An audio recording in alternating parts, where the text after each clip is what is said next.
Reptile breeding is a game, and if you're the last one playing, you're gonna lose all the money that you put into it, right?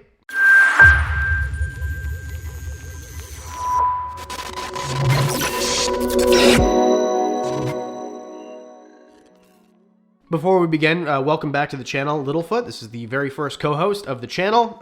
She was just looking pretty today, so we brought her out. Recently, this clip has surfaced on YouTube and TikTok and everything else. Theo talking to Caleb Hammer, I think the guy's name is, a financial guy, about a pyramid scheme about ball python. So ball python breeding pyramid scheme, basically. Pyramid schemes people are falling into. I had someone going into a ball python pyramid scheme that I just talked to. No way. Yeah. Now I follow Theo, I watch his podcast, but I didn't see this clip until somebody else posted it. And it made me realize, that's kind of what reptile breeding actually is. Or is it? Now to break this down, let's look up what a pyramid scheme is. I'm going to read it to make sure that we get it right. A pyramid scheme is a fraudulent system of making money based on recruiting an ever-increasing number of investors. The initial promoters recruit investors who in turn recruit more investors and so on. Otherwise known as a Ponzi scheme, named after this guy. So basically whatever it is, you're the first person, you hire two people, both of those people hire two people, so on and so forth, in creating a pyramid. The problem with these things is if you're the last to the punch, when the whole thing goes kaplow, then you're going to lose your money. So in the case of reptile breeding, the whole thing going kaplow, that's what a stupid word, would be the market basically crashing and those animals that you bought becoming way less expensive. Now, of course, ball python and reptile breeding is not like this at all. It is not a pyramid scheme, technically, because it is not fraud.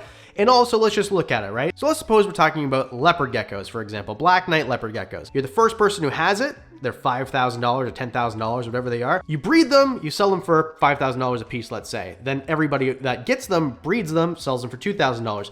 Breeds them, sells them for $1,000. You see what?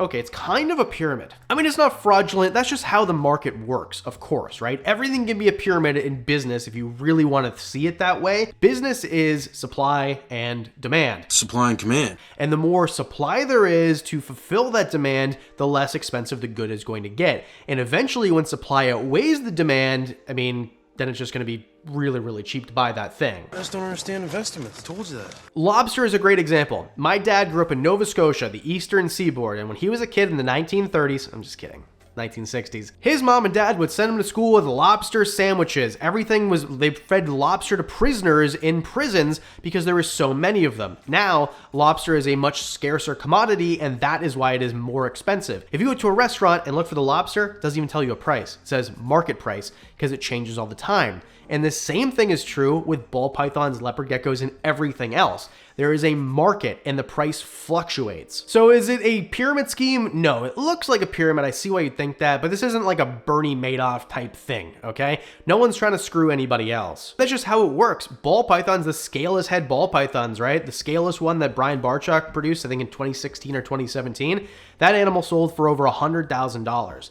Now I can buy them for $500 all day long. Now, of course, there's an ethical thing because scaleless ball pythons probably aren't, probably shouldn't be producing them. Another great example of this is Mexican black king snakes. Those used to be $100. Then during COVID, they got really expensive again, $600, $800. I saw them as high as $1,000 for one, where people used to throw them out 20 years ago, basically, or use them as feeders because they couldn't sell them. And then now the price is going down again. And now here in Canada, I can buy them for $200 or $250, where, only 4 years ago, they were $800. Dumeral's boas, same thing. It's just that the demand goes away and the supply increases. And it could be external things, right? Everyone was locked in their home for basically 2 years, maybe more if you live in Canada or Australia. So you had nothing to do, and some people got stimulus checks, so the government was giving you money, like, sort of.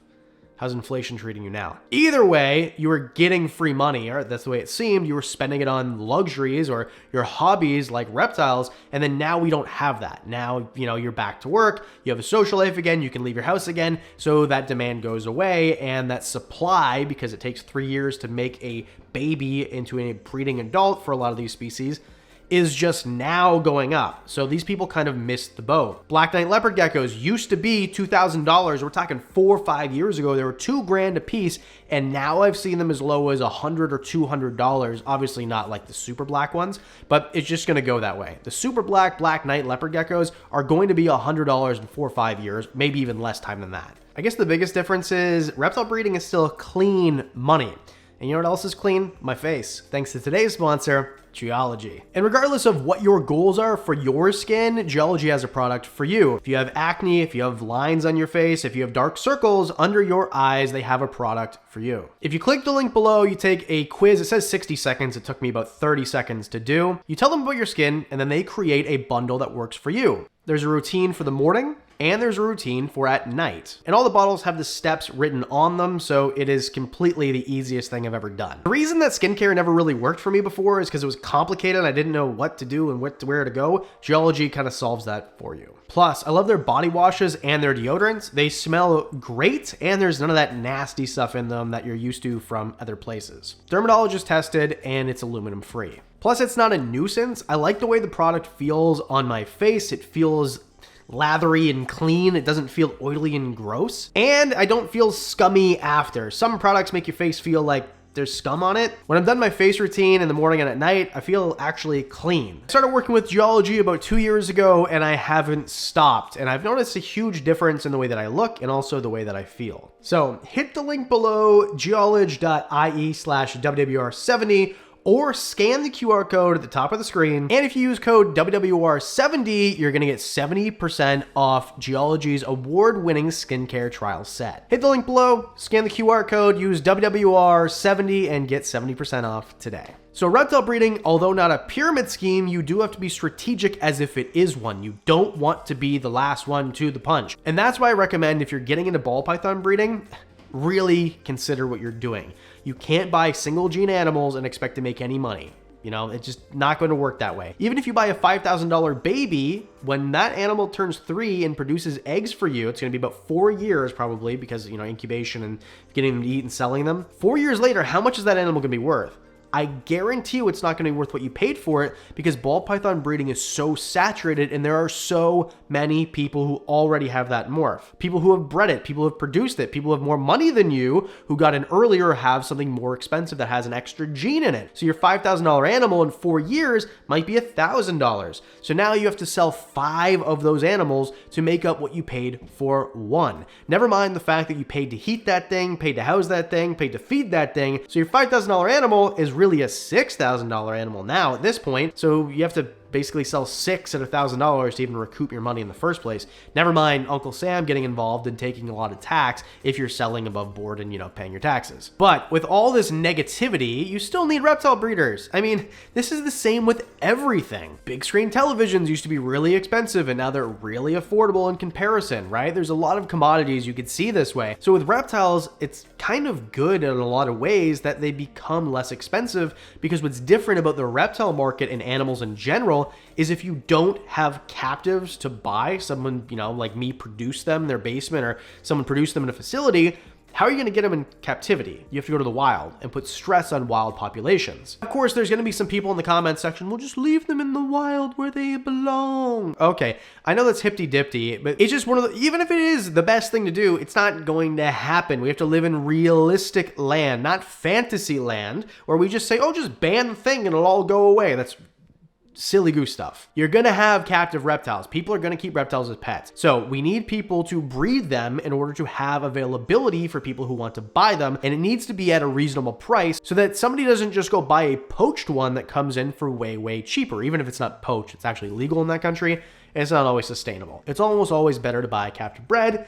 Sometimes it costs more, but the more we produce of them, the more the price goes down, and the more realistic it is for somebody to do. Crocodile skinks, for example. You can buy wild-caught ones sometimes for $100 or $200 if you get really lucky. I personally have bought one for $100 that I got a good deal on. If you buy a captive one, they might be, you know, $600, $700, $800. So there's a huge discrepancy there, big time discrepancy. And we need to make that a lot closer together to convince people to not buy that wild caught and buy the captive animal. So if you're thinking about getting into breeding because you want to make it a business, don't. It's not a good idea. If you want to get into breeding, it is a business, but it's the only business, or one of the only that I can think of, that you don't get into strictly for money. I mean, realistically, every business you should have interest in whatever it is that you're doing. My business is this. I make videos for a living, and that's how I make my living.